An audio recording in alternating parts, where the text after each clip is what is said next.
Eles me deixaram no deserto por uma pegadinha. 5 anos depois, o detetive deles me encontrou. O asfalto da rodovia 78 não apenas refletia o calor, ele parecia respirar. 41 graus. O ar entrava nos meus pulmões como se eu estivesse engolindo areia aquecida.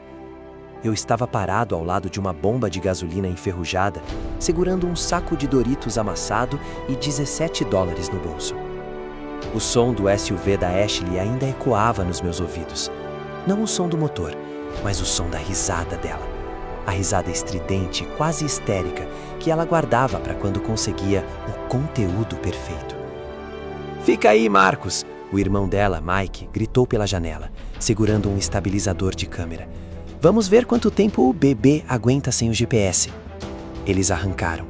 Eu vi a poeira subir, uma nuvem sufocante que engoliu a traseira do carro onde estavam meu telefone, minha carteira e minha dignidade. Na cabeça de Ashley, aquilo era ouro para o canal Epic Pranks. Ela imaginava que em 30 minutos voltaria para me encontrar suado, irritado e pronto para o grande abraço de reconciliação que renderia 500 mil visualizações e novos patrocinadores de marcas de energético. O que ela não entendeu e o que o público dela nunca entenderia foi a clareza mental aterradora que me atingiu naquele segundo. Olhei para a estrada deserta. Eu não senti raiva. O que eu senti foi um vazio ensurdecedor. Naquele momento, algo se quebrou em mim. Não foi um colapso. Foi o desencaixe de uma engrenagem que estava forçada há anos. Eu percebi que não era apenas o calor que estava me matando. Era o frio daquelas lentes de câmera que me vigiavam até enquanto eu dormia. Eu não ia esperar pelo resgate. Eu não ia dar a eles o final feliz que o algoritmo exigia. Caminhei até a sombra de um pequeno galpão de ferramentas. O dono do posto, um homem cujas rugas pareciam rachaduras no solo seco, me olhou com uma piedade que eu nunca senti vindo da minha própria esposa. "Eles voltam?" ele perguntou, mascando um palito de dente. "Talvez", respondi. Minha voz saiu baixa, mais que o normal. "Mas eu não estarei aqui para ver." Eu sabia que Ashley voltaria em 1 hora. Ela faria um vlog de preocupação, fingindo que o pneu furou ou que ela se perdeu, só para aumentar a tensão do vídeo. Ela me filmaria chorando ou furioso e depois postaria com a legenda: "Deixei meu marido no deserto e ele surtou. Emocionante." Mas o Marcos, que aceitava ser o palhaço do circo dela, tinha acabado de morrer de insolação. Um caminhão Kenworth preto, puxando uma carreta frigorífica, estacionou com um suspiro de freios a ar. O motorista, um gigante de barba grisalha chamado Earl, desceu para pegar um café. Eu vi ali a minha saída de emergência. "Para onde você vai?" perguntei a ele perto da cabine. "Colorado, atravessando a noite", ele respondeu, me avaliando. "Você parece alguém que acabou de ver um fantasma, rapaz." "Eu acabei de ver o meu futuro", eu disse, entregando os $17, e decidi que não quero fazer parte dele. "Você me leva o mais longe que o Arizona permitir?" Earl olhou para a estrada, depois para mim. Ele viu algo nos meus olhos que nenhuma câmera de 4K jamais conseguiria captar. Ele guardou o dinheiro e abriu a porta do carona. "Suba. Eu não gosto de câmeras e não faço perguntas." Enquanto o caminhão ganhava velocidade, vi pelo espelho retrovisor o SUV de Ashley voltando para o posto, 10 minutos antes do previsto. Eu vi a silhueta dela saindo do carro, câmera na mão, procurando o marido que ela achava que era sua propriedade intelectual. Eu não os deixei apenas no deserto. Eu os deixei na poeira de uma vida que eu nunca mais voltaria a habitar. A partir daquele momento, eu era um fantasma. E fantasmas não podem ser monetizados. O interior da cabine do Kenworth cheirava a café velho e tabaco de corda. Um aroma honesto que contrastava com o perfume floral enjoativo que Ashley borrifava no SUV antes de cada sessão de gravação. Earl não falava. Ele apenas mantinha os olhos na estrada, as mãos imensas descansando sobre o volante como se estivesse conduzindo um navio por um oceano de asfalto. Eu encostei a cabeça no vidro frio e fechei os olhos, mas não havia descanso.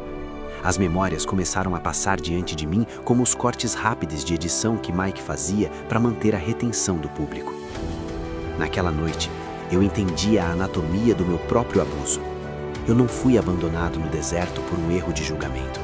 Eu fui abandonado porque, na economia da humilhação, o sofrimento real é o ativo mais valioso.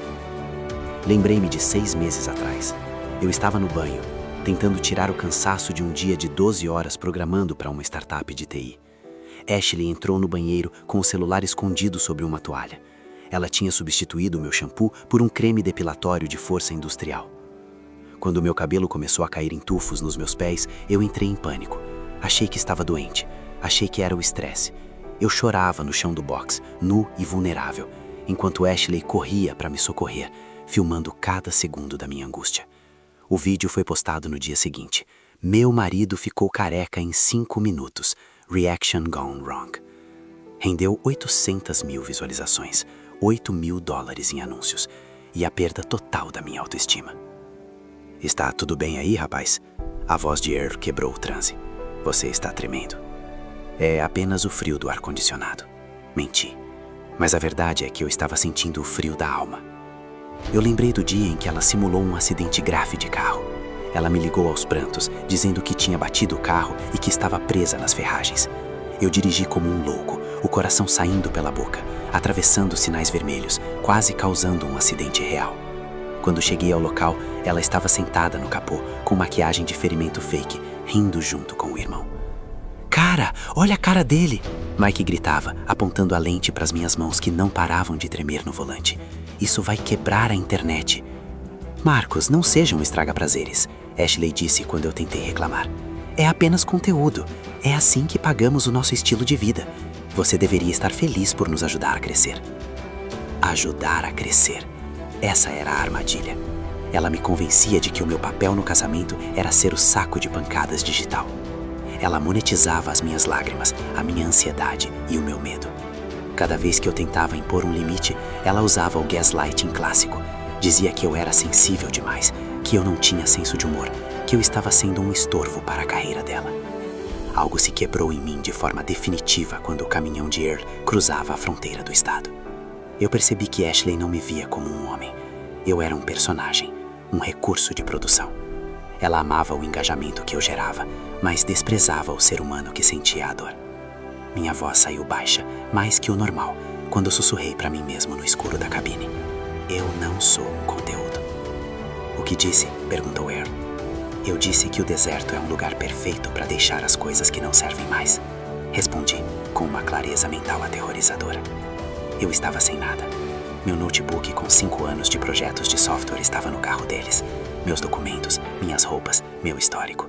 Tudo o que me definia legalmente estava sob o controle da mulher que me tratava como um brinquedo de corda. Mas eu ainda tinha o código na minha cabeça e tinha a raiva fria que estava começando a cristalizar no meu peito. Eu não ia apenas sumir, eu ia apagar o Marcos que eles conheciam para que nunca mais pudessem usá-lo como isca de cliques. Enquanto as luzes de um posto de pesagem passavam rápidas, eu peguei um guardanapo no painel do caminhão e uma caneta que Earl mantinha ali. Escrevi 3 palavras que seriam o meu mantra pelos próximos 5 anos. Privacidade é poder. Ashley achava que tinha perdido um marido. Ela ainda não sabia que tinha acabado de criar o seu pior inimigo jurídico. E Earl, o caminhoneiro, estava prestes a me dar o conselho que mudaria a direção da minha fuga. O Arizona ficou para trás como uma cicatriz na paisagem. Cruzamos a linha do estado sob um céu coalhado de estrelas que pareciam frias, indiferentes ao drama humano que se desenrolava a 80 mil libras de peso bruto. O Kenworth roncava, um som gutural que vibrava no meu externo, servindo como uma âncora para minha sanidade. Earl quebrou o silêncio após 3 horas de viagem. Ele não olhou para mim. Seus olhos estavam fixos no feixe de luz dos faróis que cortavam a escuridão. Sabe, rapaz, ele começou, sua voz soando como cascalho sendo triturado. Eu já vi muita gente tentando fugir de algo no meu banco do carona. Mas você parece que está tentando fugir de si mesmo. Eu soltei um riso seco, que morreu antes de sair da garganta. O vazio ensurdecedor que eu sentia era agora preenchido por uma clareza mental aterradora. Eu estou tentando fugir de uma versão de mim que foi editada, cortada e postada para o entretenimento de estranhos, Earl. Eu cansei de ser o alívio cômico da vida de outra pessoa. Earl assentiu lentamente.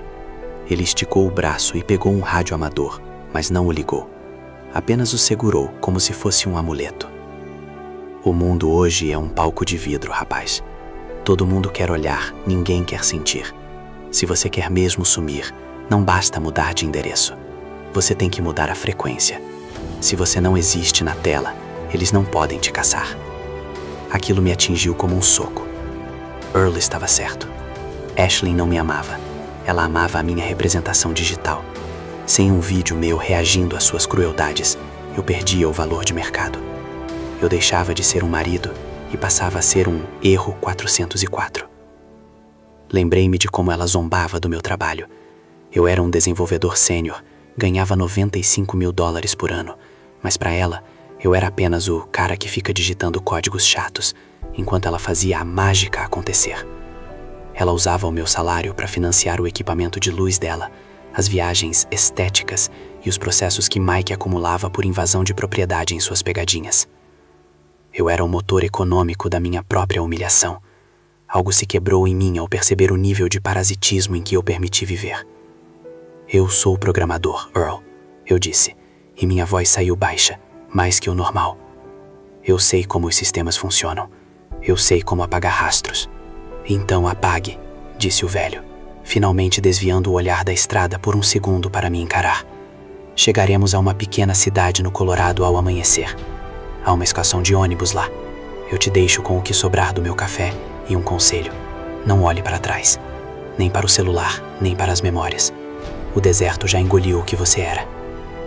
Ao amanhecer, o ar mudou. O calor opressor do Arizona deu lugar a uma brisa montanhosa, cortante e limpa. Earl parou em um posto de beira de estrada que cheirava a pinho e serragem. Ele me entregou uma nota de $50 que tirou de um compartimento secreto no painel. Considere um investimento em um homem que ainda não nasceu, ele disse. Eu desci da cabine. Meus pés tocaram o chão de cascalho e eu senti uma vertigem de liberdade.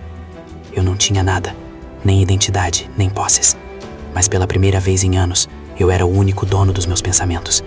Não havia câmeras escondidas nos arbustos. Não havia um microfone de lapela esperando meu próximo suspiro de frustração. Caminhei até um orelhão público, uma relíquia que parecia ter sido deixada ali apenas para mim. Eu não liguei para Ashley. Eu não liguei para a polícia. Liguei para o servidor da empresa onde eu trabalhava. Eu tinha as chaves mestras.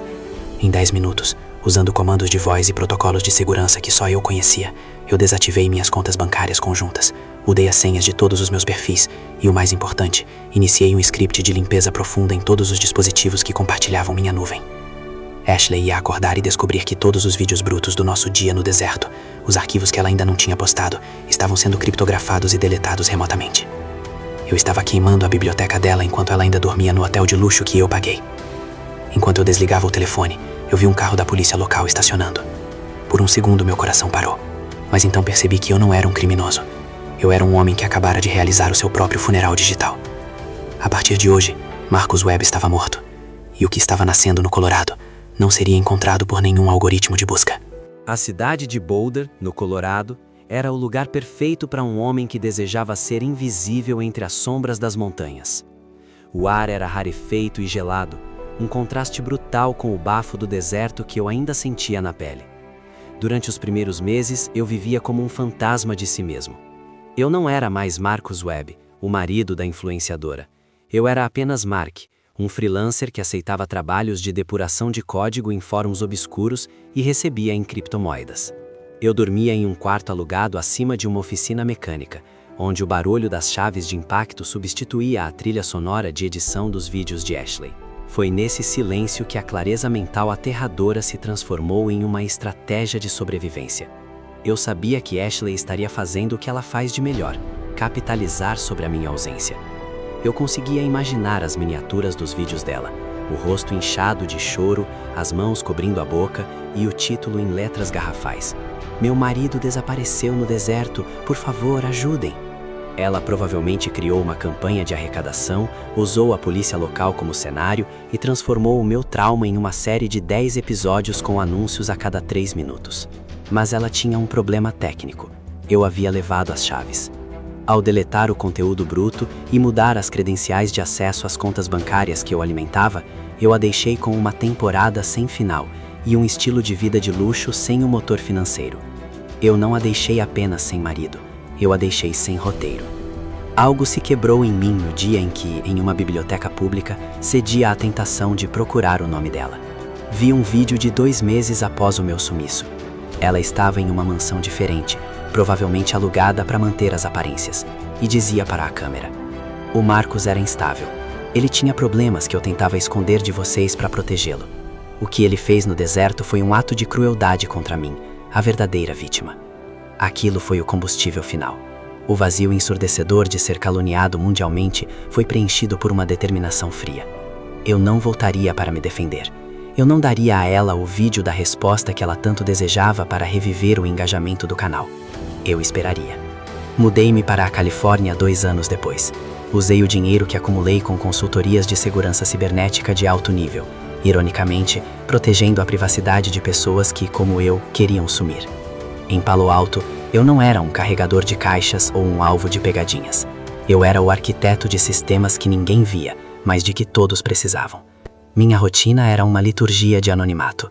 Eu usava dinheiro vivo sempre que possível, não tinha redes sociais, e meu rosto nunca aparecia em reuniões de Zoom. Eu era apenas uma voz processada e um código impecável.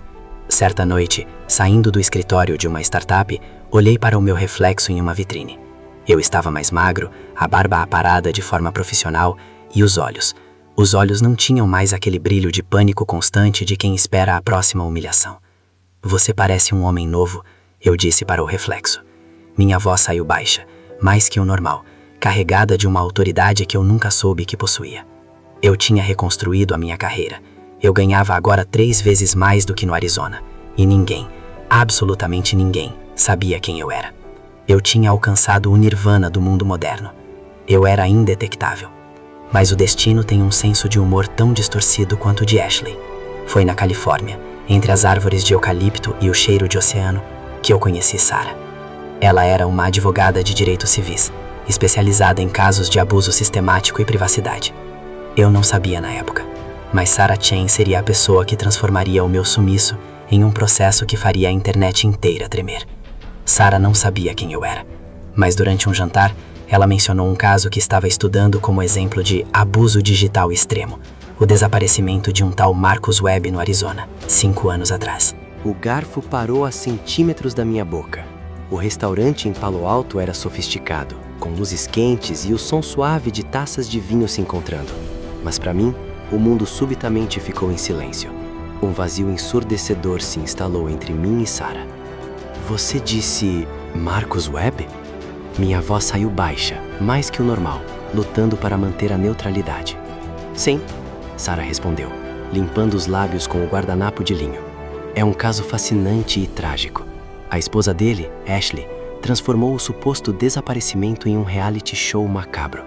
Ela lucrou milhões com o sofrimento dele, alegando que ele era mentalmente instável, enquanto vendia produtos de bem-estar nos intervalos dos vídeos de busca. É o exemplo perfeito do que eu chamo de tortura digital monetizada." Eu olhei para Sarah. Ela era brilhante, feroz e, acima de tudo, real. Não havia uma câmera escondida no vaso de flores. Não havia um microfone sob a mesa. Pela primeira vez em anos, eu estava diante de alguém que via a verdade através da névoa de pixels. "E o que aconteceu com ele?" perguntei, sentindo o suor frio brotar na nuca. "Ninguém sabe. Alguns acham que ele morreu no deserto. Outros, que ele simplesmente desistiu da vida. Mas eu acho que ele foi o homem mais inteligente do mundo. Ele retirou o oxigênio do incêndio dela, a atenção dele. Naquela noite eu não consegui dormir. A clareza mental aterradora que me guiou no deserto voltou. Eu percebi que a minha fuga foi apenas a primeira etapa. A verdadeira cura exigia que eu encarasse o monstro que eu tentava esquecer.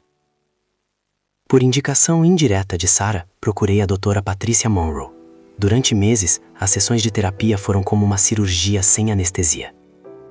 "Marcus, o que Ashley fez com você não foram pegadinhas", disse a doutora Patricia em nossa 10ª sessão. "Foi inflição intencional de sofrimento emocional. Ela desmantelou sua percepção de segurança para criar entretenimento. Você não era um parceiro, você era um insumo de produção." Foi ali que algo se quebrou em mim, mas desta vez foi a casca da vergonha. Eu parei de me sentir culpado por ter fugido. Comecei a entender que o silêncio de 5 anos não foi covardia, foi um período de incubação. Eu estava pronto. 6 meses depois, eu levei Sarah para caminhar perto das falésias de Big Sur. O vento do Pacífico soprava forte, limpando as últimas teias de aranha da minha alma. Parei diante dela, e antes de tirar a caixa do anel do bolso, tirei o meu antigo RG do bolso de trás. Sara, eu preciso que você conheça alguém antes que eu peça para você passar o resto da vida comigo. Ela olhou para o documento, olhou para mim. O silêncio durou uma eternidade. Vi o processamento jurídico e emocional nos olhos dela. Ela não gritou. Ela não pegou o celular para filmar. Ela simplesmente pegou a minha mão. Então, ela sussurrou, com um sorriso que foi o primeiro raio de sol real na minha vida em meia década. Acho que o Marcus Webb não morreu no deserto. Ele apenas evoluiu. Ficamos noivos naquela tarde, mas o noivado não era apenas um pacto de amor, era uma aliança de guerra. Sara, com sua mente de mestre jurídica, começou a montar o dossiê. Não íamos apenas pedir o divórcio, íamos processar Ashley, Mike e toda a produtora por cada centavo que eles ganharam em cima da minha angústia. Nós mapeamos cada vídeo, cada shampoo depilatório, cada acidente forjado, cada minuto de choro falso de Ashley após o meu sumiço. Cruzamos as datas dos vídeos com os depósitos bancários que eu havia rastreado antes de sumir. A Operação Poeira estava pronta. Ashley estava em declínio. Sem um marido sofredor para humilhar, o canal dela estava perdendo relevância e patrocinadores. Ela estava desesperada por um grande retorno. E ela tinha acabado de contratar um detetive particular de alto nível para me rastrear, achando que um reencontro dramático seria a salvação de sua carreira. Ela me encontrou, mas o que ela não sabia era que eu queria ser encontrada. Firme e acelerado.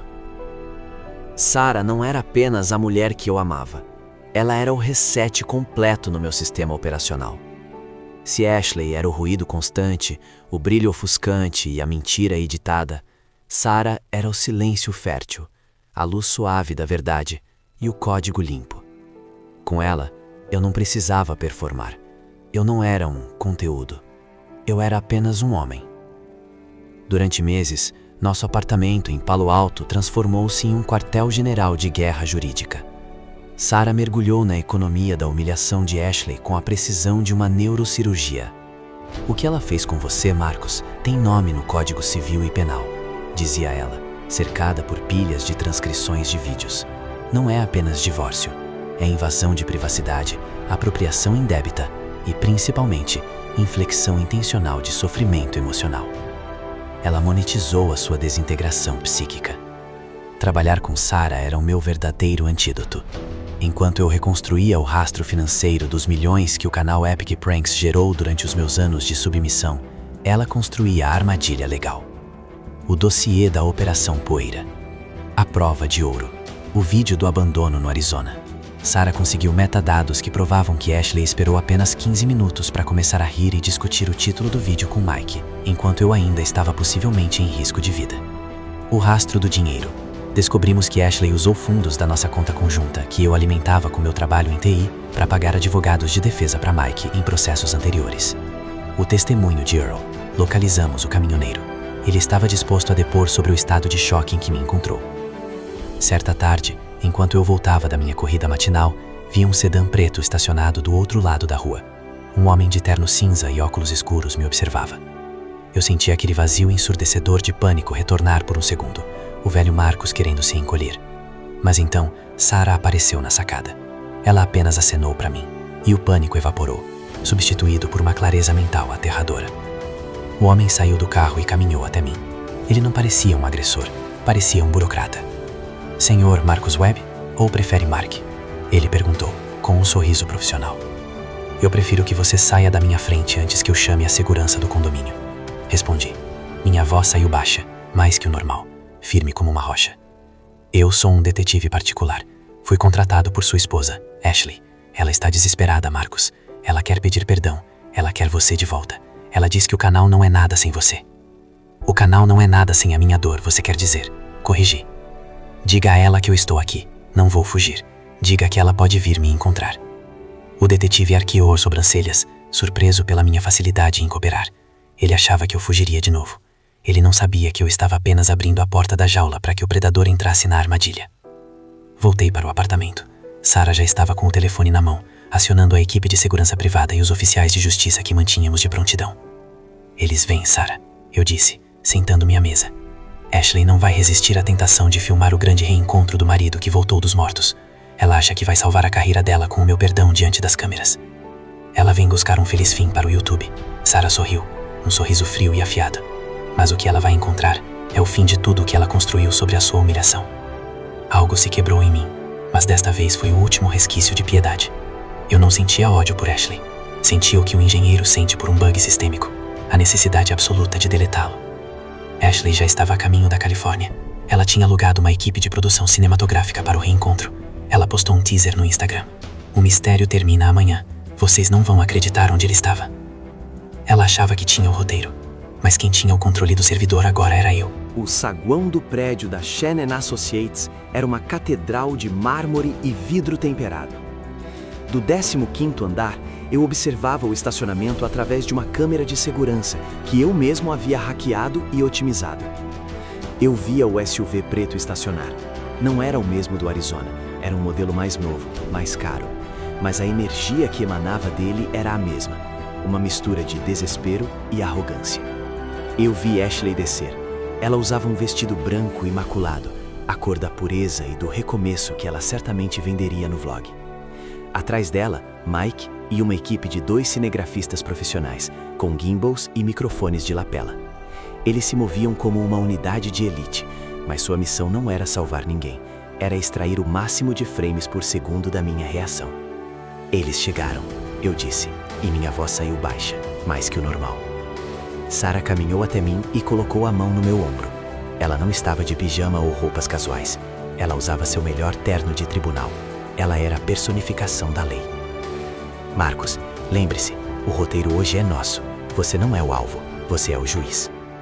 O detetive Léo entrou primeiro. Ele fez um sinal discreto para a recepção. Ele achava que estava cumprindo seu papel de mediador. Ashley entrou logo em seguida, o rosto já emoldado por uma expressão de preocupação angelical que ela deve ter treinado no espelho do hotel. Eu desci pelo elevador privativo e parei no saguão, oculto por uma pilastra de granito. Ouvi o som característico, o bip de início de gravação das câmeras. Estamos gravando? A voz de Ashley sussurrou, perdendo o tom doce por um milésimo de segundo. Mike, foca na porta do elevador. Eu quero um momento exato em que ele me vire e perceber que eu nunca desisti dele. Gravando, Ash. Vai lá, destrói. Mike respondeu, a voz carregada daquela cumplicidade tóxica que me manteve preso por anos. Ashley caminhou até o centro do saguão. Ela começou a falar para a lente, ignorando as pessoas que passavam. Oi, família, ela disse, usando o apelido carinhoso para seus seguidores. Foram 5 anos de escuridão, 5 anos rezando para que o meu Marcos estivesse vivo. Hoje, graças a muito esforço e ao amor que nunca morre, eu o encontrei. Eu não sei como ele vai reagir, mas o meu perdão já é dele. Firme e acelerado. Foi nesse momento que eu saí de trás da pilastra. O silêncio que se seguiu não foi apenas a ausência de som, foi um vazio ensurdecedor que parecia sugar o oxigênio da sala. Ashley congelou. O sorriso ensaiado vacilou. Mike quase tropeçou com o estabilizador da câmera. Eu não estava suado. Eu não estava com fome. Eu não estava em pânico. Eu usava um terno sob medida e carregava uma pasta de couro que continha a destruição da carreira deles. Marcos! Ashley sussurrou, e desta vez não havia roteiro. O choque era real. Você está diferente. Você parece... Eu pareço um homem que sobreviveu a você, Ashley, respondi, caminhando devagar até ela.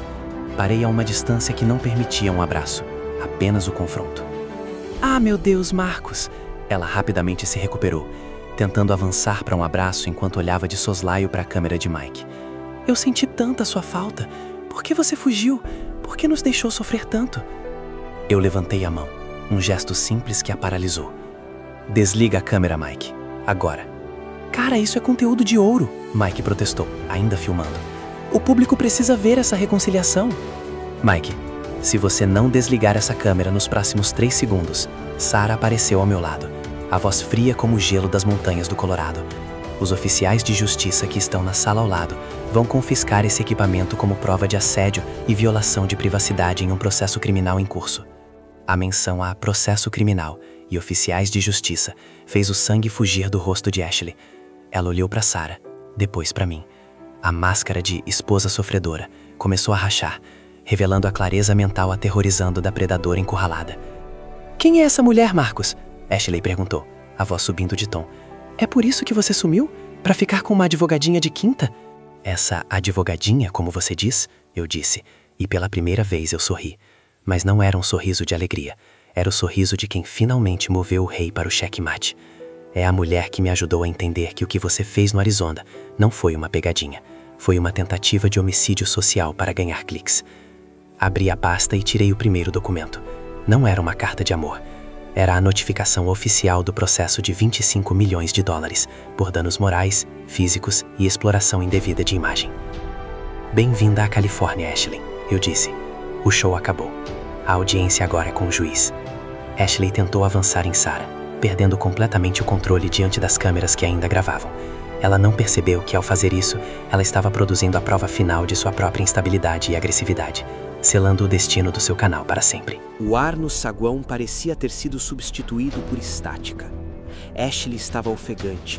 O vestido branco, que deveria simbolizar paz, agora parecia um figurino de uma peça que havia saído terrivelmente do roteiro.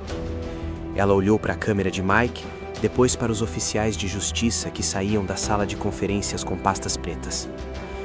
A clareza mental aterradora que me acompanhava desde o deserto atingiu seu ápice. Eu vi Ashley não como a mulher que amei, mas como um algoritmo quebrado, tentando desesperadamente encontrar uma saída para um erro de lógica. "Marcos, você está louco!" ela gritou, a voz estridente ecoando no mármore. 25 milhões? Eu te dei uma carreira.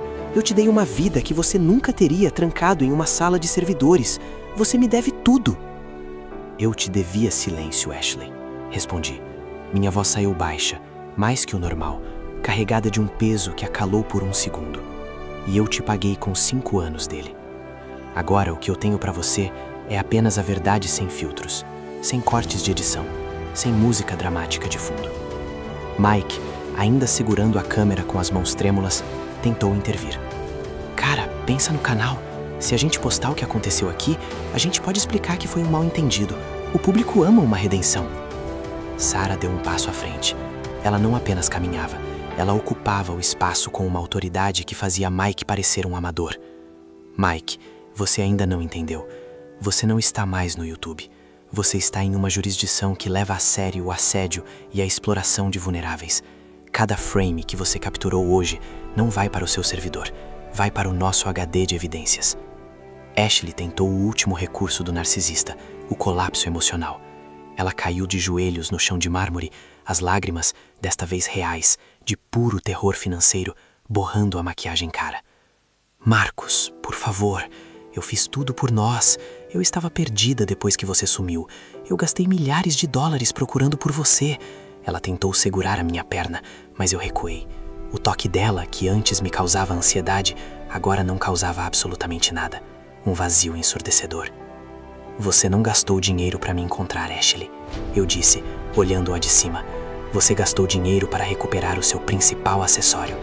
Você não suportava a ideia de que o marido burro tinha sido mais inteligente que a gênia do marketing. Você não suportava o fato de que, sem mim para humilhar, você era apenas uma pessoa vazia falando para uma lente. Algo se quebrou em mim naquele momento. A última fibra de conexão que eu ainda tinha com o meu passado. Eu vi o desespero dela e senti alívio. Não um alívio cruel, mas o alívio de um prisioneiro que vê o carcereiro perder as chaves. Sarah entregou a última notificação para Mike. Vocês têm 24 horas para remover todos os vídeos que contenham a imagem de Marcos Webb de todas as plataformas. Caso contrário, entraremos com um pedido de liminar para o congelamento imediato de todas as suas contas de AdSense e parcerias de marca por danos continuados. Ashley parou de chorar instantaneamente. A menção ao dinheiro agiu como um interruptor. Ela se levantou, limpando o rosto com as costas da mão, a expressão agora gélida. Você acha que venceu, Marcos?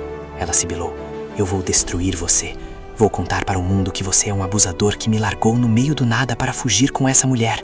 Eu tenho 3 milhões de seguidores. Quem vai acreditar em você?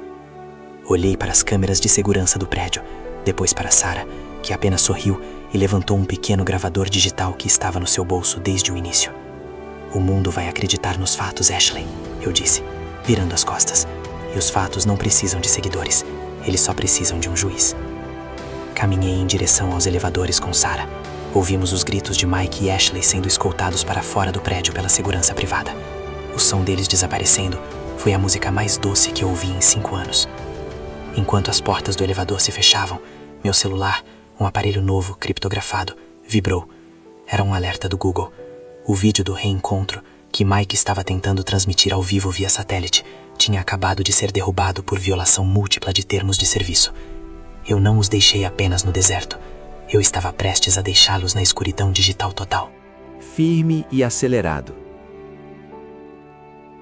Quando as portas de aço do elevador se fecharam, o silêncio que se seguiu não era o de uma fuga, mas o de uma vitória absoluta. Eu olhei para o meu reflexo no painel espelhado.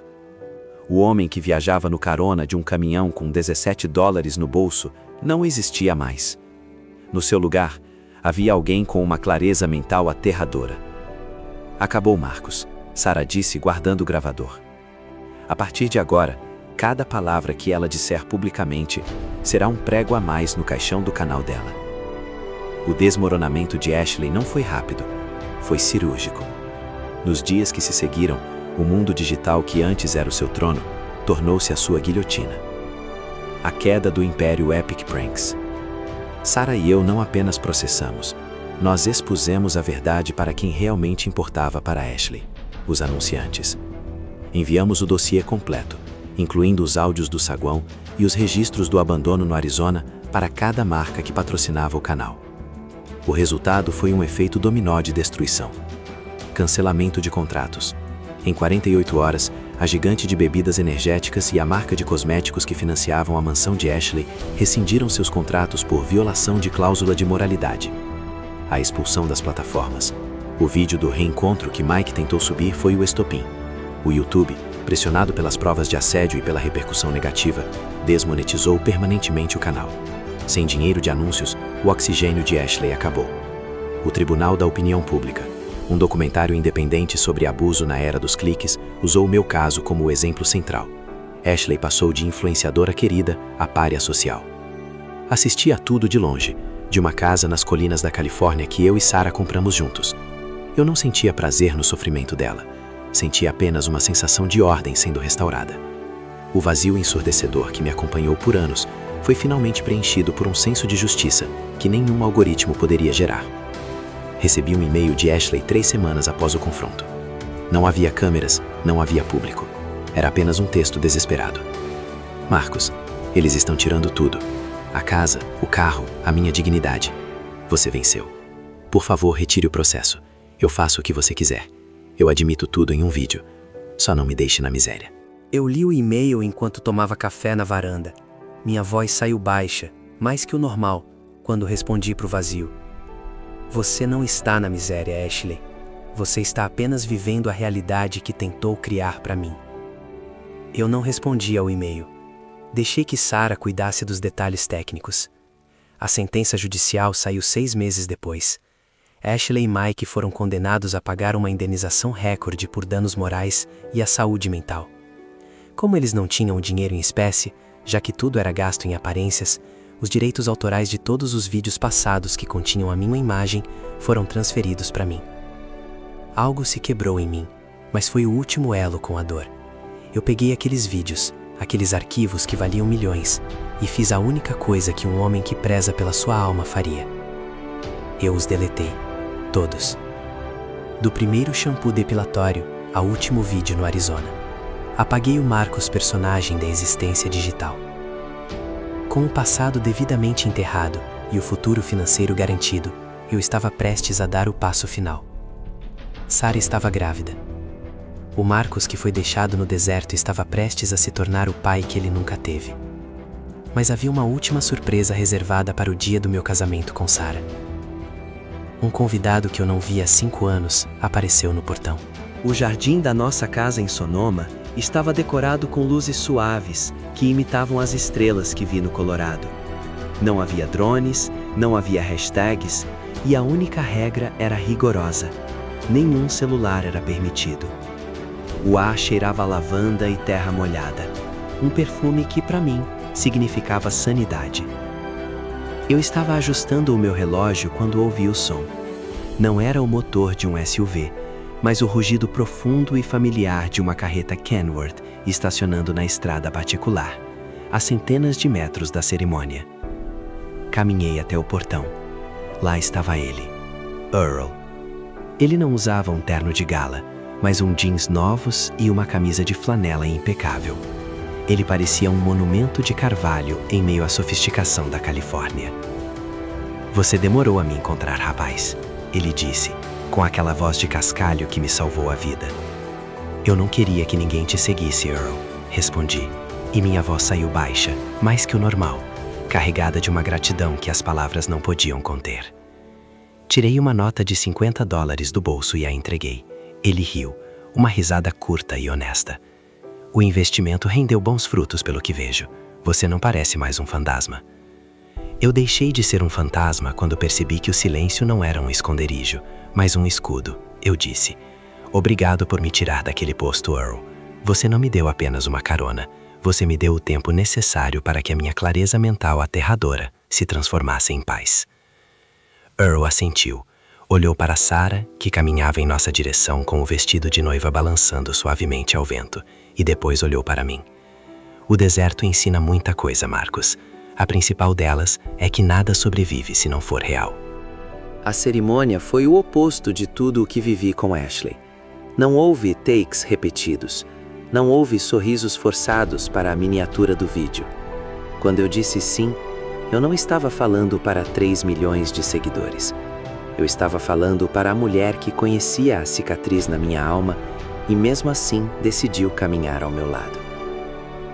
Algo se quebrou em mim naquele momento final. Mas não foi a minha vontade ou o meu espírito. Foi a última corrente que me ligava à necessidade de ser validada pelo olhar dos outros. Soube meses depois que Ashley e Mike tentaram criar um novo canal em uma plataforma de nicho, contando a versão deles da história. Mas o algoritmo é implacável com quem perde a relevância. Sem o vilão para atormentar, a audiência deles sumiu. Eles se tornaram o que mais temiam: pessoas comuns, vivendo vidas comuns, em apartamentos pequenos, pagando dívidas judiciais que durariam décadas. Eles ficaram presos no passado, tentando editar uma glória que nunca foi real. Eu, por outro lado, escolhi o presente. Hoje, quando olho para o deserto em viagens de negócios, não sinto mais o calor opressor ou o pânico do abandono.